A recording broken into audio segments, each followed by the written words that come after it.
Louange au Seigneur pour cette nouvelle audio.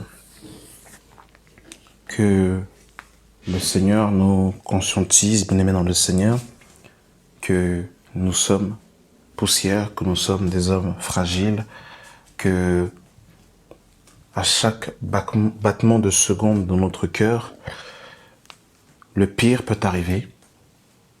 Et c'est vrai que on ne nous sensibilise pas sur ces réalités, bien-aimés dans le Seigneur, que vraiment nous pouvons quitter ce monde à tout moment. Mon frère, ma soeur, tu sais, lorsque tu fermes les yeux, lorsque tu dors, tu n'as aucune garantie de te réveiller.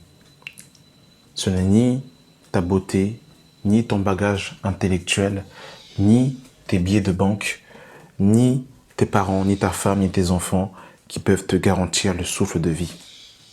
Lorsque tu te lèves et que tu vas à l'école ou que tu vas au travail, il n'y a rien qui garantit que tu vas rentrer chez toi. Est-ce que vous vous rappelez du 11 septembre, ces personnes qui étaient parties au travail, une journée comme une autre, et beaucoup d'entre eux ne sont pas rentrés, mais ils sont morts. Rappelez-vous encore de cet avion qui a fait un crash. C'était à Rio, France. Ces personnes qui sont parties d'autres lunes de miel, d'autres qui sont parties en vacances, d'autres qui sont parties visiter leur famille. Et l'avion s'est crashé.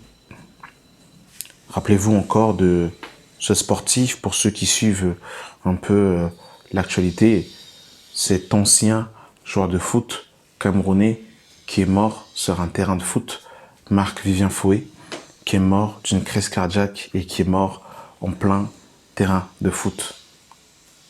C'est terrible, hein? Il y a la mort, elle est tellement subtile, peut partir à tout moment.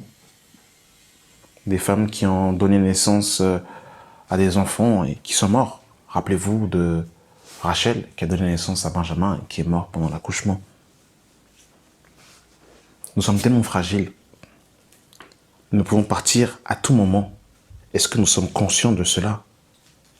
On a l'impression que la vie c'est un dû. On a l'impression que vivre c'est normal. On a l'impression que se déplacer, se mouvoir, parler, manger, bouger les membres, c'est normal.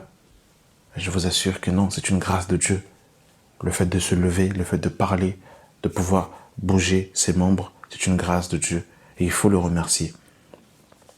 Mais mon frère, ma soeur, si aujourd'hui tu as cette grâce de pouvoir te mouvoir, de pouvoir te déplacer, sache qu'un jour, mon frère, ma soeur, tu es poussière et tu retourneras à la poussière, moi le premier. Je pense que nous savons tous que nous allons mourir.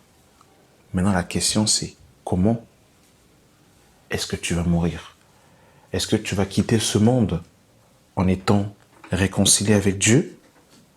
Ou est-ce que tu vas quitter ce monde loin de sa face, dans l'enfer, avec des cris, des grincements de dents? Comment, mon frère, ma soeur, vas-tu quitter ce monde? C'est pour ça, j'aimerais t'interpeller, j'aimerais nous interpeller, j'aimerais m'interpeller moi le premier, tant que nous sommes encore dans ce monde, tant que nous avons encore le souffle de vie, tant que nous pouvons encore parler, tant que nous pouvons encore dire aujourd'hui, réconcilions-nous avec notre Créateur.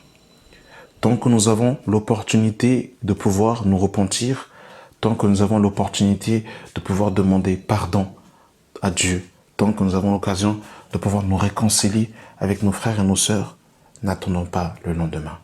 Demain sera peut-être trop tard. C'est aujourd'hui ou jamais. Je ne veux pas te faire peur, mais peut-être que toi qui es en train d'écouter cet audio, peut-être que tu quitteras ce monde demain, après-demain, dans un mois, dans une semaine. Le plus longtemps possible, je te souhaite, ainsi que moi-même, ce que je te dis est aussi valable pour moi. Moi qui est en train d'enregistrer cet audio, Dieu seul sait combien de temps il me reste. Vous savez, au-dessus de notre tête, chaque personne a un sablier. Et quand le dernier sable va descendre, tu vas quitter ce monde. Ce qui va se passer, c'est que ton corps, c'est que ton âme va se détacher de ton corps. Et ton vrai toi va se présenter devant le Créateur et tu vas rendre des comptes de ce que tu auras fait étant dans ce monde.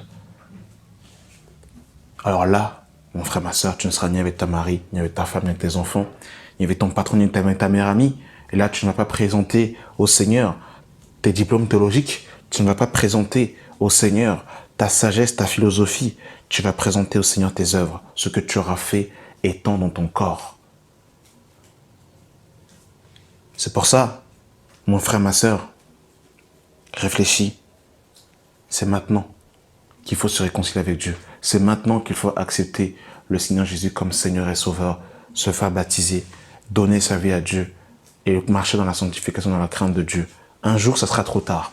Vous savez, ce message, c'est un message prophétique. C'est un message qui interpelle afin d'interpeller les personnes à vraiment revenir à lui. Nous parlons comme ça. On a l'impression que vraiment on peut se mouvoir un peu, on peut faire ce qu'on veut. Et un jour, la mort va te surprendre et tu vas partir. Le plus tard possible, je le souhaite pour chacun d'entre nous, mais tôt ou tard, on ne va pas se mentir, nous ne sommes pas immortels, nous allons quitter ce monde. Alors, vraiment, soyons prêts. J'aimerais vraiment, et ça je le demande très rarement, mais j'aimerais vraiment que cet audio soit partagé afin de sensibiliser les consciences, de sensibiliser les personnes. Parce que je vous dis, bientôt, Jésus va revenir. Bientôt, le Maître va retirer son Église. Dans peu de temps, nous allons partir. Et dans peu de temps aussi, nous pouvons mourir aussi. Préparons-nous. Vous savez, la mort n'attend pas. La mort n'a de pitié pour personne. Elle n'a de pitié ni pour les vieillards, ni pour les vierges, ni pour les mariés, ni pour les jeunes. Elle n'a de pitié pour personne. La mort peut te surprendre, peut nous surprendre à tout moment. Elle est dans le Seigneur. C'est pour ça, soyons réconciliés avec le Créateur. Que ta robe soit blanche. Que ton cœur soit pur. Que ton cœur soit délivré de toutes les amertumes, de tous les manques de pardon, de toutes ces choses. Parce que bientôt, nous nous retrouverons devant le Créateur. Et je terminerai par ce passage dans Amos chapitre 4, le verset 12. C'est pourquoi je traiterai de la même manière Israël. Et puisque je te traiterai de la même manière, prépare-toi à la rencontre de ton Dieu, ô Israël. Prépare-toi à la rencontre de ton Dieu, Église. Prépare-toi. Vous savez, lorsqu'on passe un examen, on se prépare en conséquence.